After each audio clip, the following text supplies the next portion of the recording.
Hi, I'm just letting everyone know I am swearing on my own family Bible that anything I say or do during this interview I can back up with the paperwork or witnesses. This is from 1853, Dundee. This is my family diary. I split with my ex-husband in 1977 and raised my family on my own with no help whatsoever from their father. 1984. I have one daughter and one son, very heavy heroin addicts. I discovered the daughter's boyfriend selling heroin in my sleep out, reported it to police and told this was a domestic problem. Nothing done, no charges laid. Good justice. 85. Robbed twice in 1 week by drug addicts. Fought for custody and won custody of my granddaughter, who was just over a year old, her mother a heroin addict. In 86, my daughter begged for help with a heroin addiction. I brought her to Perth to get her away from the drug scene.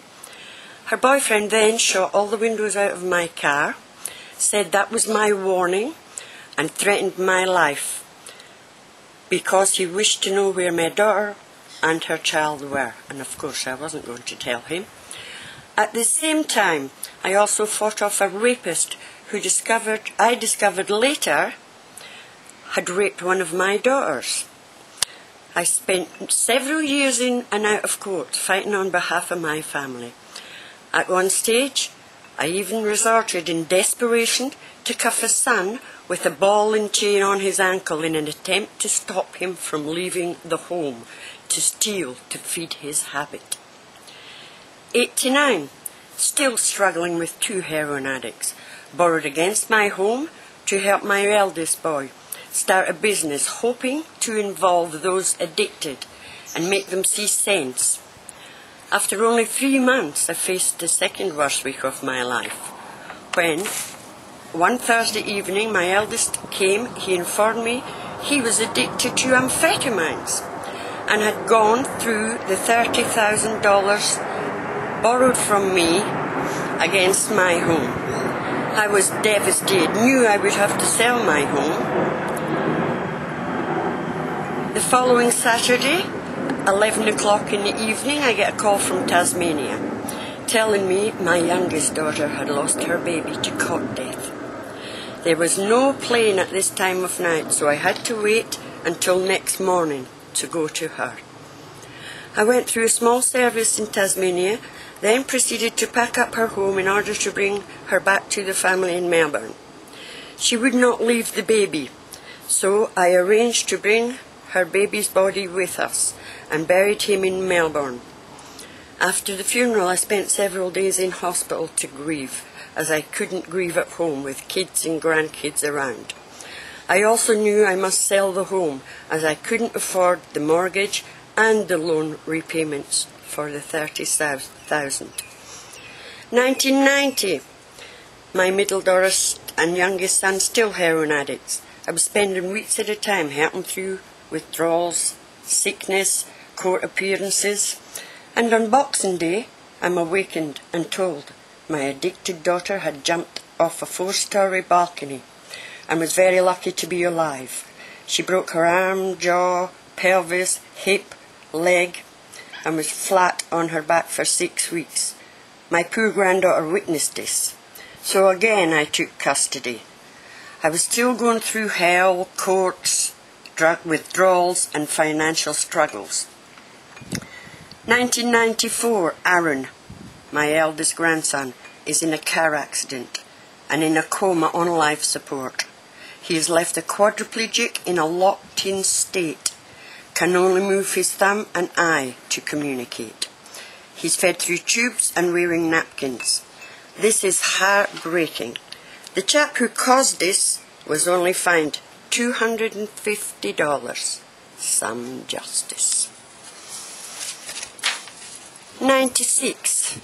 The addicted daughter, who I had finally cleaned up, was now hooked again and being kept addicted with whatever she wished by a Dr. John Quill from New Norfolk in Tasmania.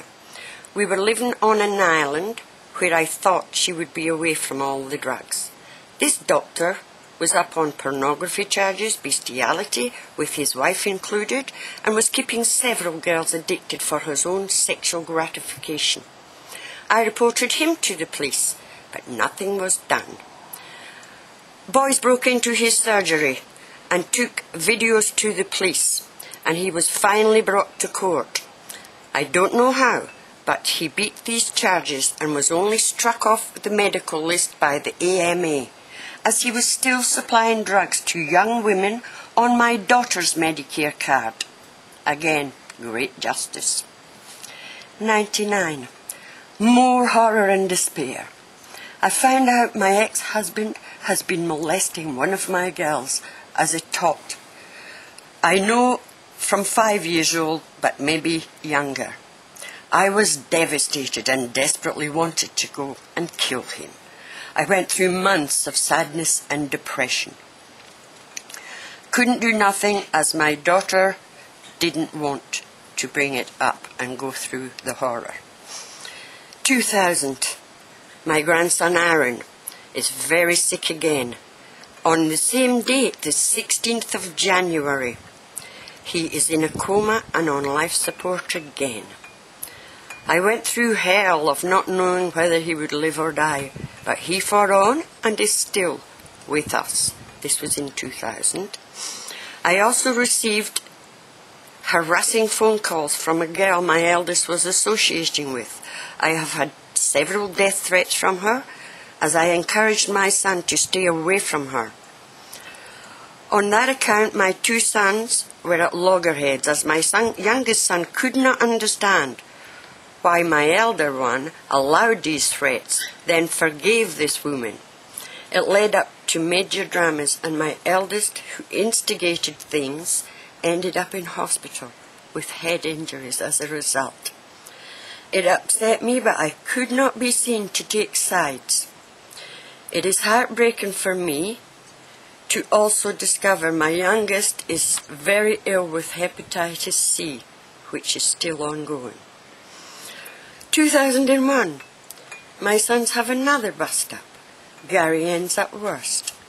They are in Melbourne and I am in WA and can't interfere. 2002. Life is not too bad. Things looking up for me.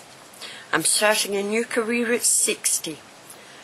Appearing on television, have part in a documentary. Then wham! 7th of May.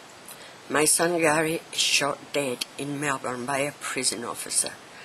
My whole life falls apart.